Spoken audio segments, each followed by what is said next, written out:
allez bien? Aujourd'hui je vous retrouve pour vous donner 50 astuces pour économiser de l'argent. Vous en connaissez sûrement déjà beaucoup, mais vous les mettez peut-être pas en application, donc c'est le moment de prendre sa petite feuille, son stylo et de noter celles que vous voulez appliquer dans votre vie. Astuce numéro 1, la plus évidente, créer un budget. Des fois on se rend même pas compte de l'argent qui part dans des choses totalement inutiles. Créer un budget, ça va vous permettre de savoir exactement où va votre argent et exactement là où il faudra justement faire des coupures. Astuce suivante, comme pour tout dans la vie, il faut déterminer un pourquoi. C'est-à-dire que dans le développement personnel, on vous demande souvent de définir quel est votre pourquoi, la raison pour laquelle vous vous levez tous les matins, la raison pour laquelle vous avez envie de réussir, la chose qui vous motive. Et ben là c'est exactement la même chose.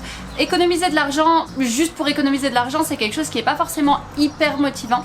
Donc si vous avez un projet qui vous tient à cœur, si vous avez une raison suffisamment forte qui vous tient à cœur, économiser de l'argent sera beaucoup plus facile parce que vous saurez exactement pour quelle raison vous mettez chaque euro de côté. Alors tout dépend de votre consommation de café ou pas, mais si vous êtes du genre à acheter du café tous les jours, voire plusieurs fois par jour, réfléchissez peut-être au fait de faire votre café vous-même et d'emmener un thermos. Je sais que c'est pas forcément le plus idéal, surtout quand on a l'habitude d'aller à Starbucks et compagnie, mais forcément 1 euro plus 1 euro plus 1 euro plus 1 euro, sous-entendu que ça vous coûte que 1 euro, des fois c'est même beaucoup plus cher que ça, bah au bout d'un moment ça finit par faire une somme, donc à vous de décider si vous avez envie que votre argent parte dans du café ou si vous êtes prêt à faire la concession de le faire vous-même. Astuce suivante, faites ce qu'on appelle du meal prep, à savoir prendre en général le week-end pour pouvoir préparer à l'avance certains de ces repas de la semaine. Il y en a qui préparent absolument tous leurs repas de la semaine, d'autres qui en préparent certains. L'avantage c'est que du coup ça va vous permettre d'économiser pas mal d'argent, d'économiser beaucoup de temps, et pour ça vous allez avoir pas mal de boîtes de meal prep que vous pouvez trouver directement sur Amazon.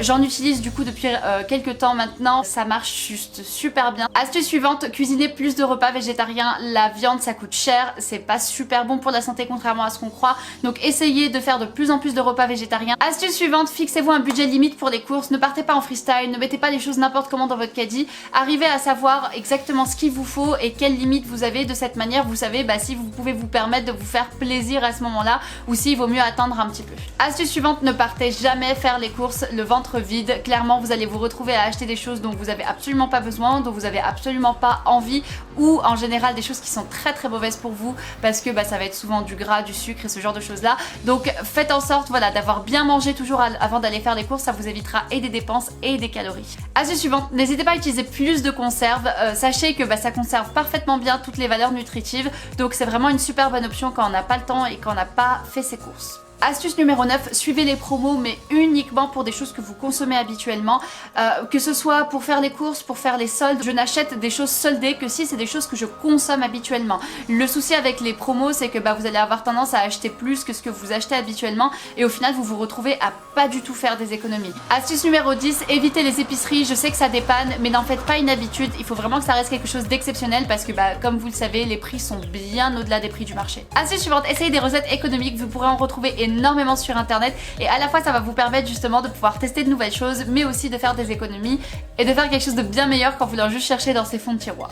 Astuce suivante, vérifiez le prix de tous vos contrats et renégociez, que ce soit l'assurance de la maison, de la voiture, du téléphone, peu importe. Faites en sorte autant que vous pouvez de payer les justes prix pour vos services. Astuce suivante, arrêtez d'acheter des bouteilles d'eau en plus d'être un désastre écologique, de vous prendre de la place dans votre coffre, de vous casser le dos quand vous les portez. C'est des petites sommes mais comme toujours ces petites sommes finissent par s'accumuler, donc dirigez-vous plutôt soit vers l'eau du robinet soit vers un filtre si l'eau de votre robinet est pas suffisamment pure. Astuce suivante, déménager si besoin. Je sais c'est un énorme changement mais demandez-vous si votre logement actuel vaut le coup. Est-ce que ça vaudrait pas plus le coup de vous éloigner un petit peu plus du centre, d'avoir un logement un petit peu plus petit? Posez-vous des questions sur votre logement et essayez de voir s'il correspond réellement à vos besoins. Astuce suivante, remplacez l'essuie-tout par des serviettes lavables. Je me souviens quand ma mère a mis ça en place il y a quelques années, on avait tous râlé. Aujourd'hui j'arrive même pas à envisager d'utiliser des essuie-tout pour des choses pour lesquelles c'est absolument pas nécessaire. Quand on est en train de prendre un repas ou ce genre de choses, il n'y a absolument pas besoin de sopalin. En plus de l'aspect écologique, il y a l'aspect économique, donc clairement les serviettes lavables ça fait tout à fait l'affaire. Astuce suivante, annulez votre abonnement à la salle si vous n'y allez pas. Soyez honnête avec vous-même. Si ça fait plusieurs mois que vous êtes abonné et que vous vous rendez compte que vous y allez soit jamais soit très rarement, arrêtez de croire que vous allez un jour vous réveiller et devenir cette personne hyper motivée qui va à la salle tous les jours. Clairement soyez honnête avec vous-même et évitez-vous des frais inutiles. J'ai personnellement arrêté mon abonnement à la salle quand je me suis rendu compte que forcément en bossant de 7h à 21h, aller à la salle était un petit peu compliqué. Astuce suivante, utilisez moins la voiture en combinant vos petites commissions à faire. Donc si vous devez, je sais pas, aller à la poste, faire des courses, aller ramener un papier à la mairie, ce genre de choses, faites-vous une liste. Moi c'est ce que j'ai sur mon téléphone, j'ai une liste de rappels en fait avec tous les endroits dans lesquels je suis censée aller, et quand je commence à voir voilà qu'il y en a quelques-uns, bon à moins que vous ayez des choses urgentes évidemment, mais voilà, j'essaye d'aller tous les faire en même temps parce que au-delà du gain d'essence, de temps, c'est aussi un énorme gain de productivité, et vous savez à quel point la productivité est super importante pour moi. Astuce suivante, vérifiez que vos roues soient bien gonflées et adoptez une conduite souple. N'oubliez pas que tout ça s'ajoute petit à petit à la facture. Astuce suivante, lorsqu'il est possible de le faire, prenez vos petits déjeuners et vos goûters avec vous quand vous partez en vacances. Souvent c'est des choses que vous pouvez simplement mettre dans votre valise, qui sont des choses que vous consommez habituellement, que vous aimez habituellement, et ça va vous éviter de devoir acheter des choses qui sont hors de prix et qui sont pas forcément des choses que vous aimerez plus que celles que vous avez l'habitude de consommer.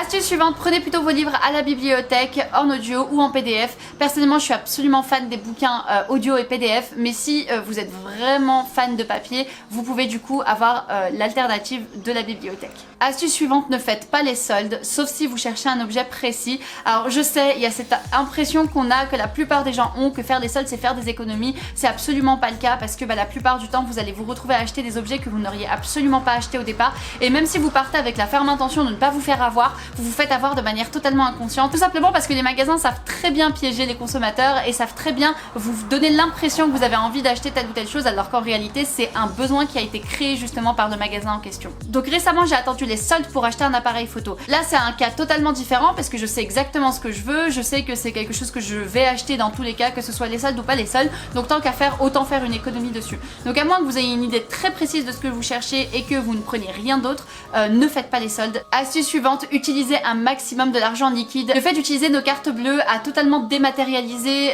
l'argent et nous donne plus du tout l'impression qu'on est en train de payer quelque chose. Donc le fait d'utiliser de l'argent liquide, ça nous fait beaucoup plus réaliser ce qui est en train de se passer.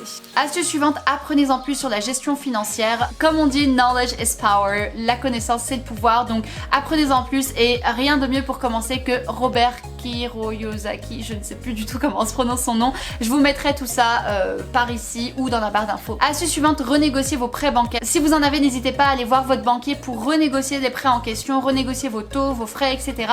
Et si vous savez que vous êtes complètement bidon en négociation, n'hésitez pas à prendre quelqu'un de votre entourage. Si vous êtes hyper timide et que vous sentez que vous allez vous faire avoir par le banquier, prenez quelqu'un peut-être d'un petit peu plus à l'aise. Astuce suivante, vendez vos vieilles affaires. Si vous ne les utilisez plus, ne vous dites pas « Ah, peut-être que ça va me servir un jour ». Ma mère avait un DVD qui était là depuis 10 ans, dont on ne s'est pas servi depuis 10 ans. Elle m'a dit « Oui, mais je l'ai acheté cher ». Et c'est quelque chose qui m'a beaucoup fait rire parce que oui, certes, il a coûté pas mal d'argent, mais aujourd'hui, on ne s'en sert plus, il n'a plus aucune utilité. Donc débarrassez-vous de tout ça, ne vous dites pas « Peut-être que je l'utiliserai un jour ». Si vous en êtes pas servi pendant un an, concrètement, il y a peu de chances pour que vous vous en resserviez un jour. Astuce suivante, ne dépensez pas des fortunes dans les activités pour des enfants. Ce qu'ils veulent, c'est votre temps, votre attention, pas votre argent. Donc soyez plus créatifs et faites des activités avec eux qui ne vous coûteront pas une fortune. Je vous assure qu'ils seront également contents. Astuce suivante, assez évidente, arrêtez de fumer si vous fumez. Je ne vais pas trop m'étaler là-dessus, je pense que vous le savez déjà, mais peut-être que ça vous servira de rappel et de motivation pour pouvoir démarrer dès demain. Astuce suivante, si vous voulez pousser encore plus loin l'idée de réduire au maximum vos dépenses alimentaires, vous pouvez du coup planifier vos repas selon les promos qu'il y aura au supermarché, tout simplement voilà, en consultant une semaine, 2 semaines à l'avance les promos qu'il pourrait y avoir, et de prévoir des menus en fonction. Astuce suivante, comparez toujours le prix au kilo. Des fois entre 2 pots de mayonnaise, on a l'impression qu'il y en a un qui est plus cher que l'autre, alors qu'en réalité quand on regarde le prix au kilo, on se rend compte que celui qui avait l'air le plus cher était en réalité le moins cher des deux. Astuce suivante, achetez d'occasion dès que vous le pouvez. Ne foncez pas chez le concessionnaire pour acheter une voiture neuve. Les voitures d'occasion fonctionnent très bien. Il suffit simplement voilà, de faire les bonnes vérifications et vous pouvez avoir une voiture solide qui fonctionne pendant des années. Donc faites attention à ne pas systématiquement avoir le réflexe du neuf quand vous pouvez acheter de l'occasion en très bon état. Astuce suivante, essayez les marques distributeurs. Si vous êtes quelqu'un qui consomme beaucoup de grandes marques, faites juste l'essai, testez certaines marques distributeurs et je suis persuadée que pour certaines vous ne verrez absolument pas la différence. Astuce suivante, évitez le centre commercial sauf si vous cherchez quelque chose de précis. Il y a un million d'autres endroits où faire vos sorties que le centre commercial. Ne vous mettez pas dans des états de tentation inutiles. Astuce suivante, utilisez la règle des 10 secondes avant d'acheter quelque chose. Prenez 10 secondes où vous fixez l'objet et vous vous posez les questions. Est-ce que j'en ai vraiment besoin et pour quelle raison est-ce que je l'achète? Est-ce que cet objet objet aura toujours de l'intérêt dans 1 an, 2 ans, 3 ans? Est-ce que je suis en train de faire quelque chose d'impulsif ou est-ce que c'est quelque chose que je veux depuis longtemps? Astuce suivante, annulez vos abonnements de magazines. Concrètement, c'est vraiment une dépense qui n'est pas très utile et ajouter, ça va finir par vous faire un sacré budget à la fin de l'année. Astuce suivante, faites une wishlist et attendez 1 mois avant d'acheter quoi que ce soit. C'est quelque chose que je fais maintenant que je suis minimaliste. Avant, j'avais tendance à me précipiter, à avoir l'impression que j'avais besoin d'un million de choses, surtout quand je me baladais sur des sites comme Wish ou ce genre de choses là. Donc concrètement aujourd'hui, quand j'ai envie de quelque chose, ce que je fais, c'est que j'ai une petite liste que j'appelle du coup ma wishlist, sur laquelle j'écris absolument tout ce qui me fait envie et 1 mois plus tard je reviens dessus et la plupart du temps je me rends compte que c'était pas un achat si indispensable que ça et l'envie, cette espèce de besoin, cette espèce d'urgence a fini par disparaître avec le temps. Astuce suivante, checkez tous les événements gratuits qu'il y a dans votre ville. On se rend absolument pas compte de tous les événements de dingue qu'il peut y avoir, surtout si vous habitez dans une grande ville, Paris, Lyon, Marseille, ce genre de choses. Il y a énormément d'événements gratuits, fun, pour lesquels vous pouvez passer vraiment du bon temps, que ce soit seul, en couple, en famille, entre amis, peu importe. Astuce suivante, construisez-vous un fonds d'urgence, c'est-à-dire de l'argent que vous mettez de côté et que vous n'utilisez sous aucun prétexte, uniquement pour les urgences. C'est quelque chose que j'ai décidé de faire il y a déjà quelques années et c'est vachement rassurant de se dire que si jamais il y a une catastrophe qui nous arrive, on n'a pas à s'inquiéter. Donc ça permet vraiment de pouvoir dormir sur ses 2 oreilles. Astuce suivante, faites-vous plaisir mais utilisez-le aussi comme un moyen d'économiser de l'argent. Si par exemple vous êtes au centre commercial en train de faire vos courses et que vous avez envie de vous faire plaisir avec un smoothie qui, je sais pas, coûte par exemple 3 €, et pour 3 € dépensés, vous allez prendre 3 € et les mettre de côté. Si vous n'avez pas de quoi mettre 3 € de côté, c'est que vous n'avez pas de quoi vous permettre les 3 € du smoothie en question. Astuce suivante, calculez le prix des choses selon les heures que vous avez passées pour les gagner. C'est quelque chose que j'ai commencé à faire hyper jeune, je crois que j'avais 14 ans parce que j'avais commencé du coup à faire des petits boulots par-ci par-là et du coup ce que j'avais commencé à faire, c'est par exemple, je sais pas si une robe me faisait envie, je me demandais combien d'heures il avait fallu que je travaille pour pouvoir me la payer. Donc si par exemple, je sais pas, la robe en question coûtait 30 €, je me demandais combien d'heures est-ce qu'il a fallu que je travaille et je me posais la question, est-ce que ça vaut vraiment le coup que je m'achète ça, parce que j'ai travaillé très dur quand même pour l'avoir. Ça permet vraiment de remettre les choses dans une certaine réalité parce qu'on a tendance à être dans cette espèce de spirale de consommation, c'est-à-dire que on a totalement séparé l'aspect travail de l'aspect salaire, c'est-à-dire qu'on n'a plus cette impression que telle quantité de travail correspond à telle quantité d'argent, ce qui fait qu'en fait on a simplement l'impression que travailler est une obligation, qu'on va travailler tous les mois et que hop, un chèque arrive à la fin du mois. Et le truc c'est que le fait de ne pas avoir conscience que toutes ces heures que vous passez à travailler correspondent à des achats et qu'en réalité vous pourriez travailler moins si vous consommiez moins, c'est quelque chose qui est totalement symptomatique justement de cette société de consommation. Astuce suivante, c'est une astuce que je crois j'avais vue sur Instagram ou un truc comme ça, c'était le fait de mettre un petit sticker sur votre carte bancaire avec écrit dessus est-ce que tu as vraiment besoin de ça. De cette manière, à chaque fois que vous êtes tenté de faire un achat, vous avez ce petit rappel qui vous invite à vous poser la question, est-ce que j'ai réellement besoin de ça. Astuce suivante, planifiez les cadeaux en avance. En général les anniversaires ne changent pas de date tous les ans, donc vous pouvez du coup vous y prendre à l'avance pour pouvoir si vous voulez faire plaisir à vos proches sans vous retrouver dans le rouge. Donc concrètement ce que j'ai tendance à faire, c'est faire une liste en fait de tous les anniversaires qui vont tomber dans l'année, de voir quel cadeau est-ce que j'envisage de donner et quel budget il va me falloir pour ces cadeaux là, de manière à pouvoir mettre un petit peu de côté tous les mois pour pouvoir acheter les cadeaux en question. Astuce suivante, enlevez les cartes à débit différé. Je suis tombée dans ce piège, je crois il y a, je sais pas, peut-être 2 ans ou quelque chose comme ça. C'est un piège absolu, s'il vous plaît ne tombez pas dedans.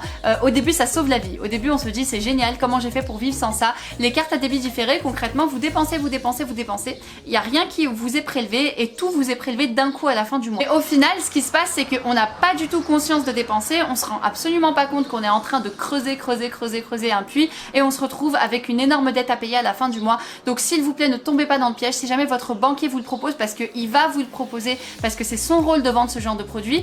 Si jamais il vous le propose, dites non de manière claire, nette et définitive. Astuce suivante, évitez autant que possible les paiements en plusieurs fois. Ça c'est une règle absolue chez moi, je peux être dans la dèche la plus totale. Je ne fais pas de paiement en plusieurs fois parce que pour moi c'est vraiment le premier pas vers le fait de vivre au-dessus de ses moyens, le fait d'utiliser de l'argent qu'on n'a pas, le fait de s'endetter, ce genre de choses.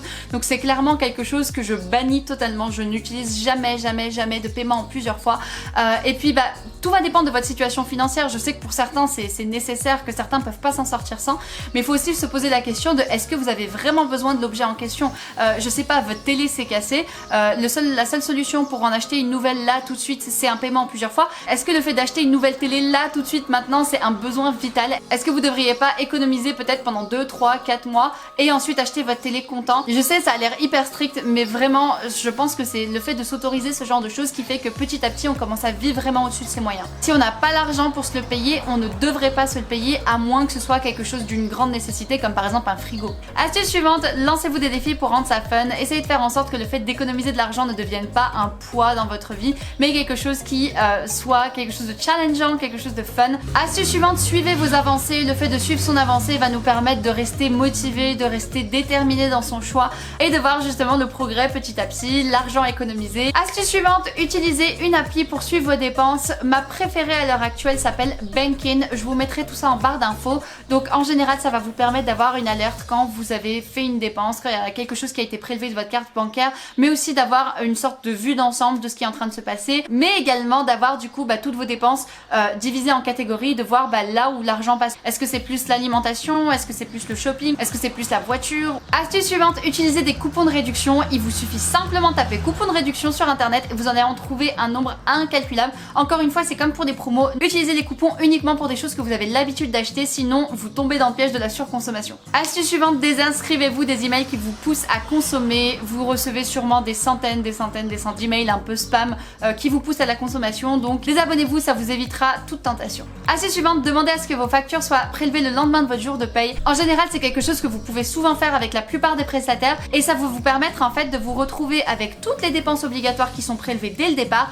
et ensuite de savoir exactement ce qui vous reste pour la fin du mois. Et pour terminer, 50e astuce, au lieu de systématiquement aller au cinéma, au restaurant ou ce genre de choses pour voir vos amis, n'hésitez pas à les inviter à la maison. Alors évidemment, un resto, un ciné, pour se faire plaisir de temps en temps c'est super, mais ne sentez pas le besoin de forcément aller dépenser de l'argent pour pouvoir voir vos amis. Invitez-les à la maison, regardez un film, faites-vous un goûter, quelque chose comme ça, mais vous n'avez absolument pas besoin d'associer amis à dépenses, c'est à vous de voir ce que vous voulez faire. Et voilà, cette vidéo est terminée, j'espère qu'elle vous aura plu et qu'elle vous aura donné quelques bons conseils. Si c'est le cas, n'hésitez pas à vous abonner, à la liker, à la partager et à surtout activer la petite cloche pour être notifié de toutes les nouvelles vidéos.